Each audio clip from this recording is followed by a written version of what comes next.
Hinahamon si Casimiro. Masayuki Ito may ni-reveal kay Casimiro. Ito at pag-usapan natin. Pero bago ang lahat, subscribe po ng channel ko. Huwag niyo na rin kalimutan i-click ang notification bell para lagi kayong una sa balita.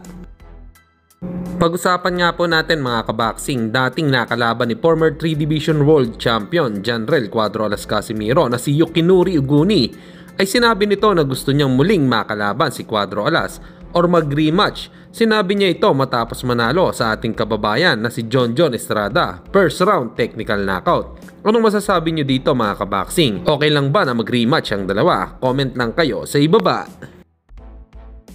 Samantalang ayon naman sa sinabi ni JM Siasat ng GMA7, lantaran nitong sinabi na nakausap niya si Masayuki Ito ng Treasure Boxing Promotion na gusto daw nito na mapabilang sa kanya ang ating kababayan na si OPBF bantamweight title holder Kenneth Lover, na sana daw ay pumirma sa kontrata sa kanyang promotion, at nabanggit din si Casimiro na hindi na papipirmahin sa kanyang boxing promotion. Bagamat wala pa naman ditong sagot ang kampo ni Casimiro.